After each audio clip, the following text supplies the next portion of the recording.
This edition of the Ridley Report is brought to you by porkcalendar.com with a C at the end of pork.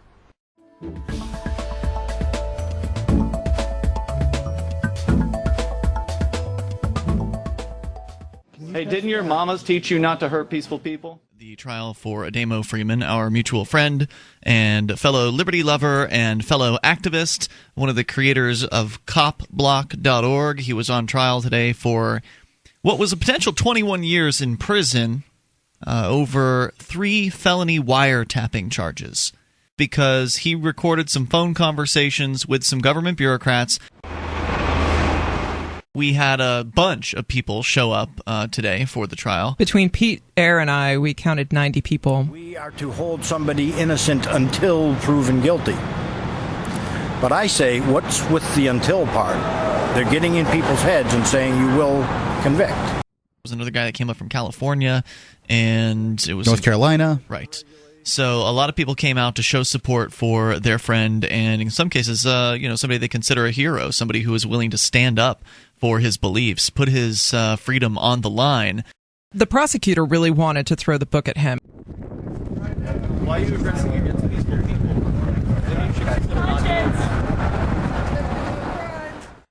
To go into this courtroom, both last week for the jury selection and this week for the trial, the judge was very calm in addressing the group of people. I know you're supporters of Mr.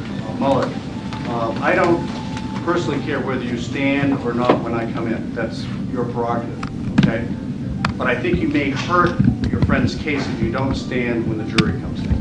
And somewhat, I don't know if respectful is the right word. Almost jovial.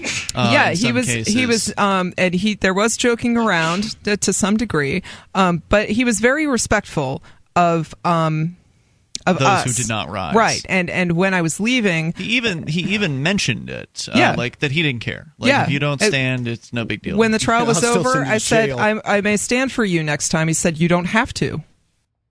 He's still a judge. He was still kind of, he threatened people with contempt a couple times.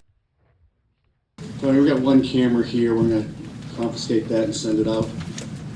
And then you can go with the camera or without it, but we're not taking pictures. We have the media here.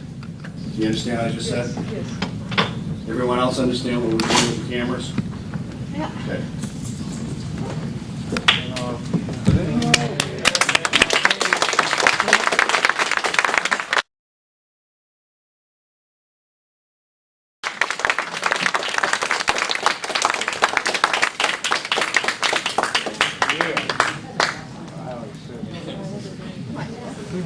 I was one of the 2 cameramen in the back of the room. There was the WMUR camera, which was there with me and myself. And it was, again, this judge, who was a relatively decent judge, didn't have to do that. He didn't have to allow 2 cameras in. He could have said, we're going to let WMUR in, and then the rest of you have to get your footage from them.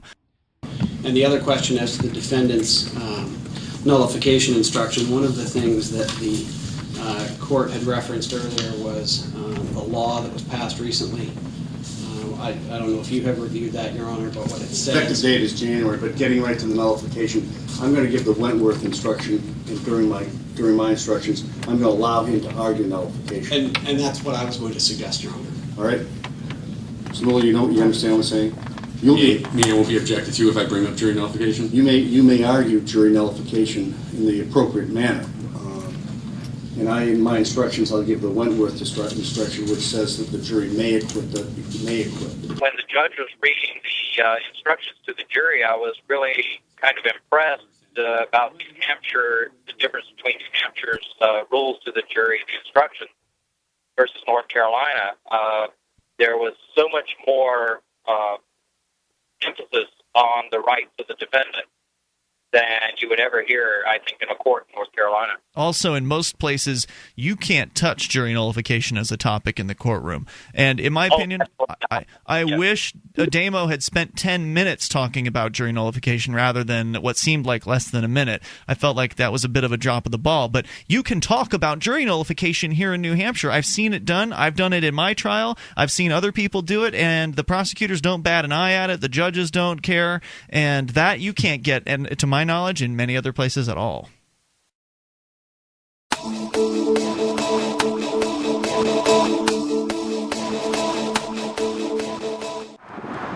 This is what your event will look like if you don't put it on porkcalendar.com. And this is what it will look like if you do. Well, actually, I'm exaggerating, but porkcalendar.com is a potentially game-changing tool for publicizing your activity in New Hampshire. It's free, and it's a great place to visit if you want to avoid missing freedom events in New Hampshire. It unifies the other calendars and doesn't require registration. My theory is if we can get about 2,000 NH activists to look at it once a week, we'll have our freedom within 5 years. porkcalendar.com with a C at the end of pork.